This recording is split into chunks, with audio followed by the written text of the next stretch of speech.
¿Sabías que varios libros fueron excluidos de la Biblia?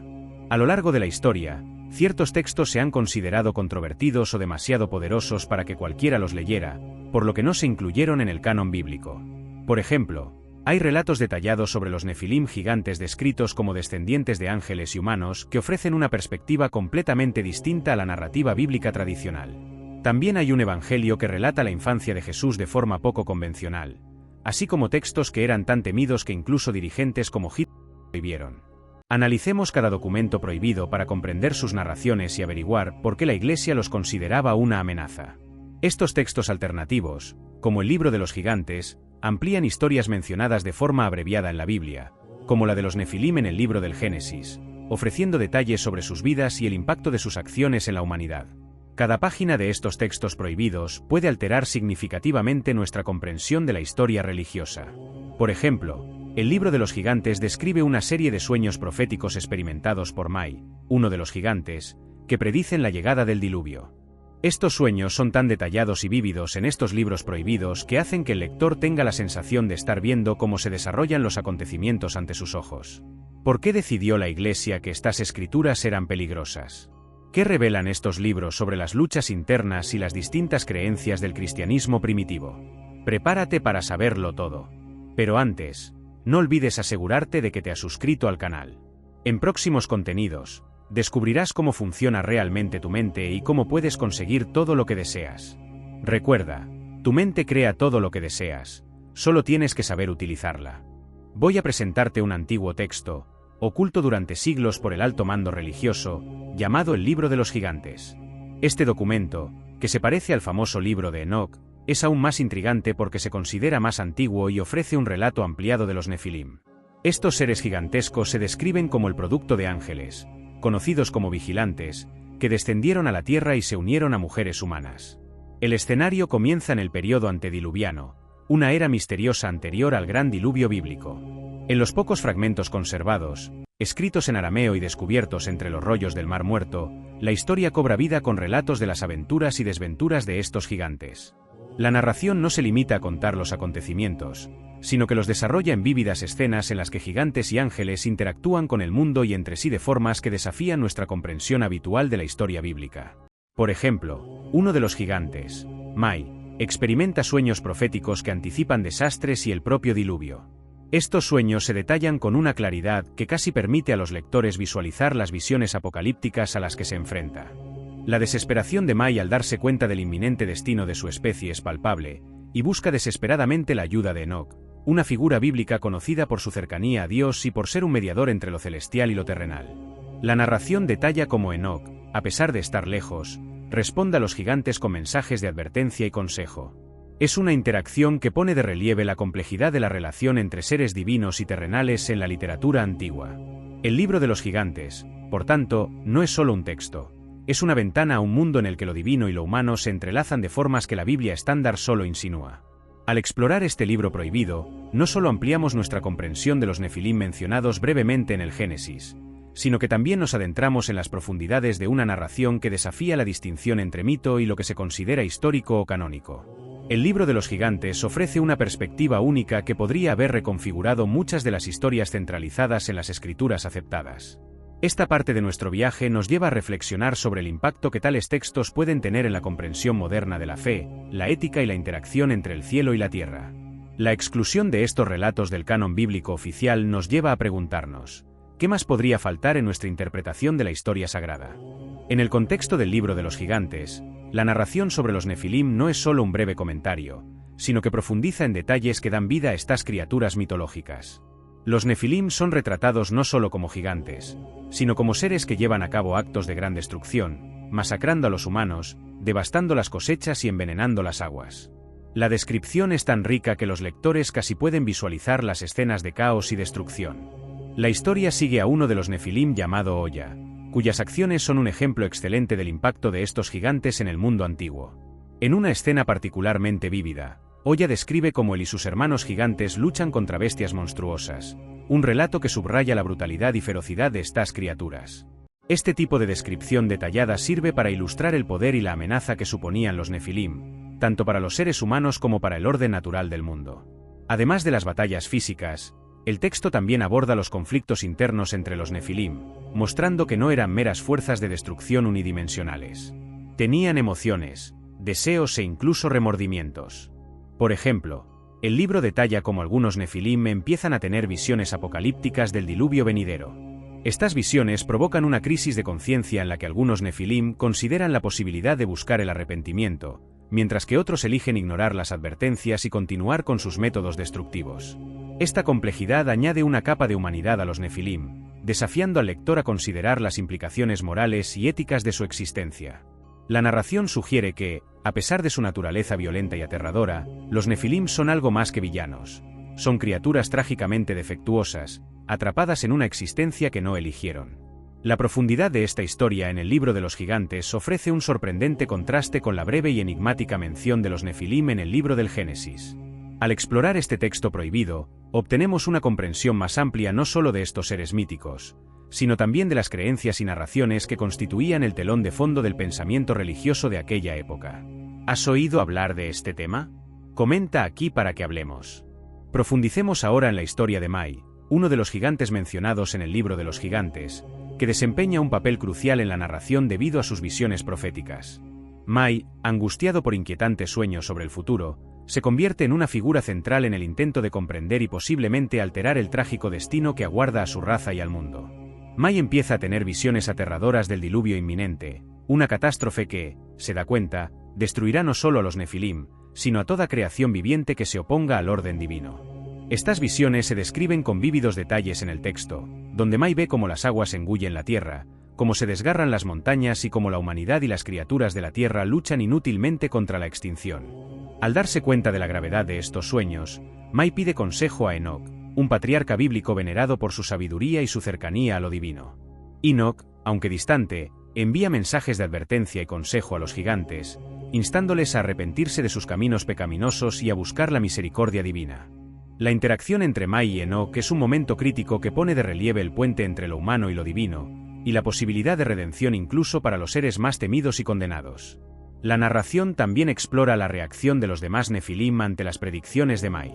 Mientras que a algunos les mueve el miedo a reconsiderar sus acciones, otros descartan las visiones como meros delirios, optando por ignorar las señales de advertencia y continuar por sus caminos de destrucción y desobediencia. Esta división revela conflictos internos y morales entre los gigantes, añadiendo profundidad a su representación y evocando cuestiones sobre el libre albedrío, el destino y la moralidad. Al explorar estas complejas dinámicas, el libro de los gigantes nos ofrece una ventana a los dilemas éticos y espirituales a los que se enfrentan estas criaturas míticas. Nos desafía a reflexionar sobre las consecuencias de nuestras elecciones y la posibilidad de cambio, incluso ante lo aparentemente inevitable. La historia de Mai y sus visiones proféticas es un poderoso ejemplo de cómo los textos antiguos pueden ofrecer valiosas lecciones para las cuestiones contemporáneas sobre la ética, el destino y la búsqueda de sentido en un mundo a menudo incierto y tumultuoso. En el próximo segmento, seguiremos explorando las repercusiones de estas historias prohibidas y cómo resuenan con las cuestiones de la fe y el destino en los tiempos modernos. A pesar de los sabios consejos y advertencias de Enoc, no todos los gigantes y vigilantes eligieron seguir el camino de la redención.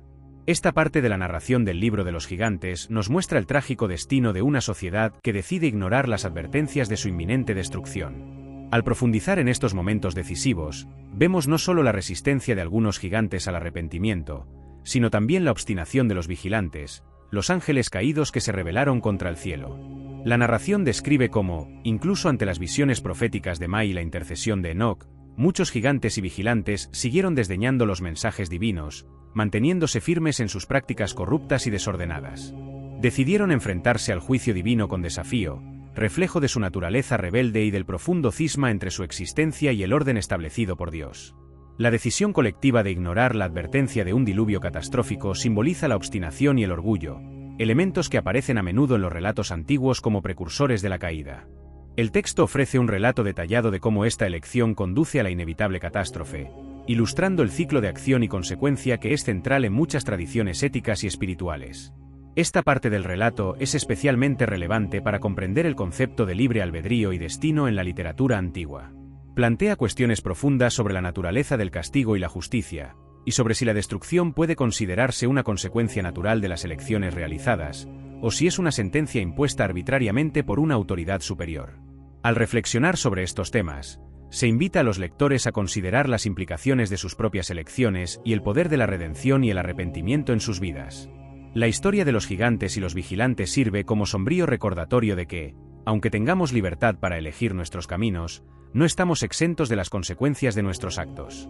La historia del trono de Satanás, mencionado en el libro del Apocalipsis, es una de las más enigmáticas y fascinantes de los textos bíblicos.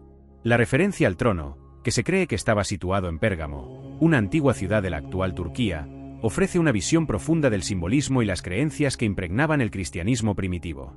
En aquella época, Pérgamo no era una ciudad cualquiera, era un centro de poder cultural y religioso, conocido por sus grandiosos templos dedicados a dioses paganos, entre ellos Zeus y Asclepio.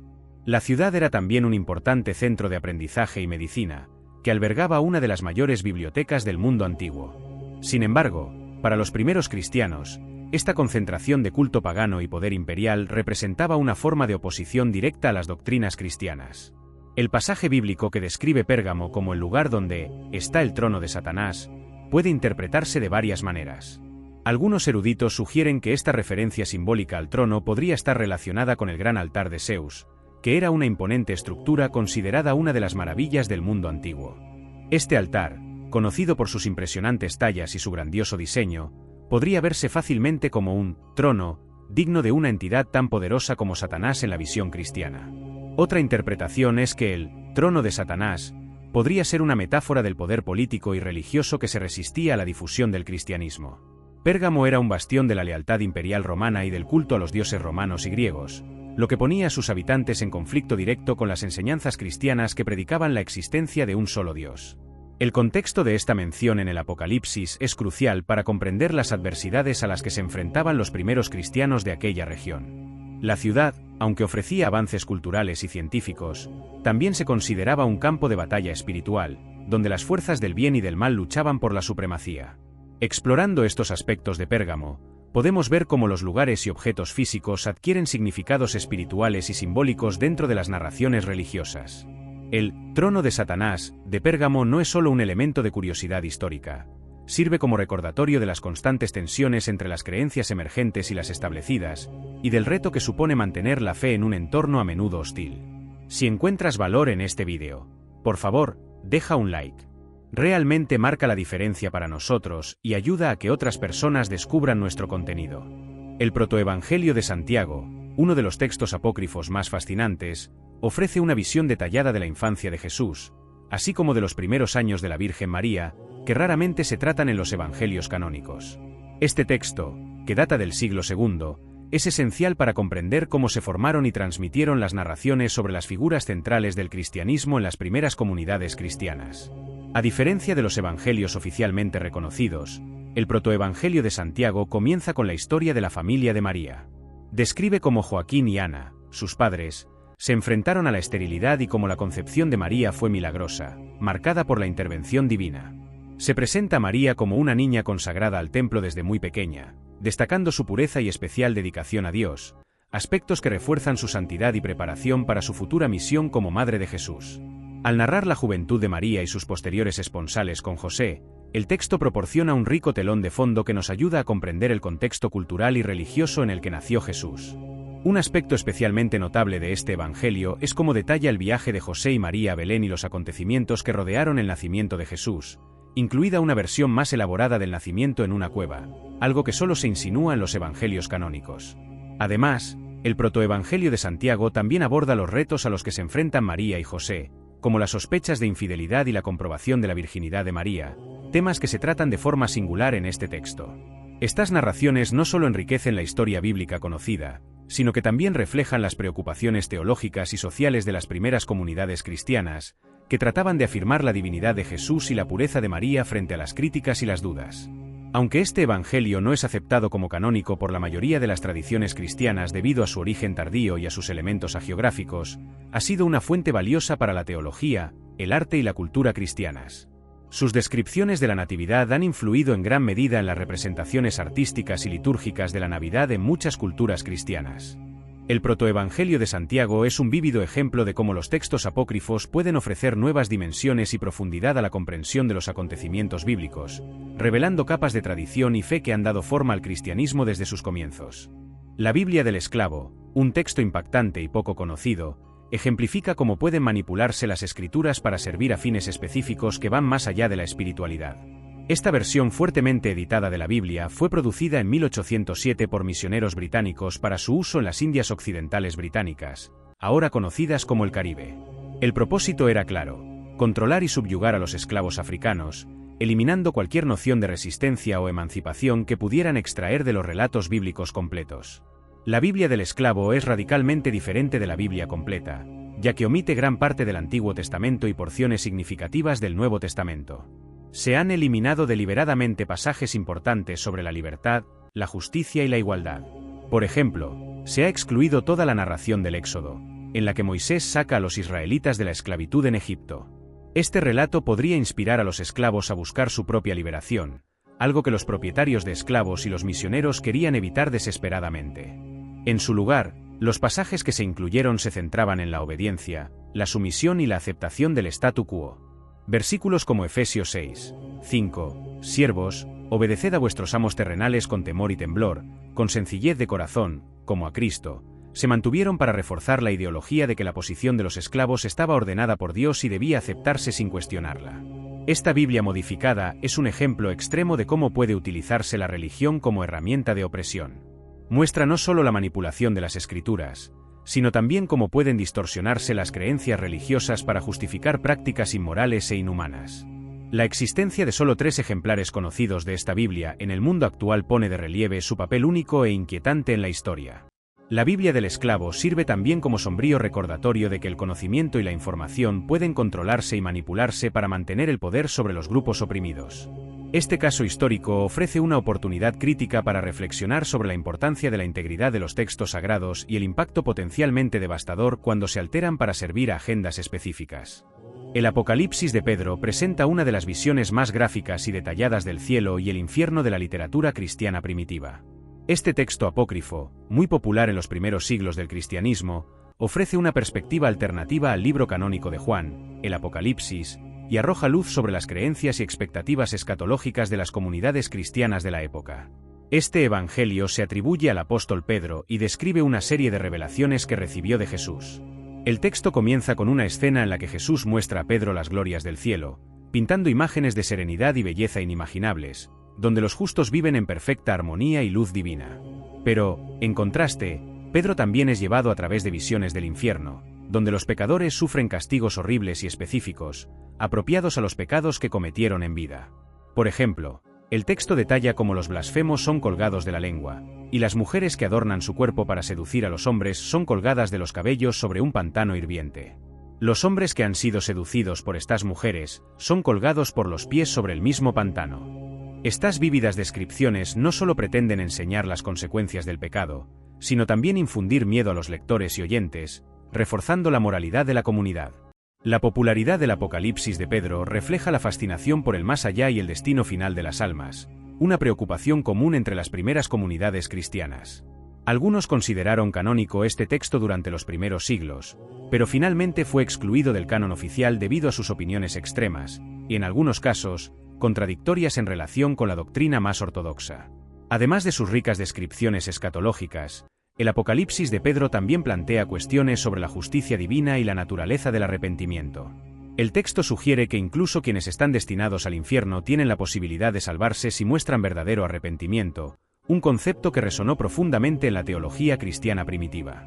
Explorar el Apocalipsis de Pedro nos permite comprender mejor la diversidad de creencias dentro del cristianismo primitivo y cómo las distintas comunidades imaginaban el fin de los tiempos y el juicio final. Este conocimiento no solo enriquece nuestra comprensión de la historia del cristianismo, sino que también nos ofrece una ventana a las esperanzas y temores de aquellas personas que intentaban articular su fe en un mundo lleno de incertidumbre.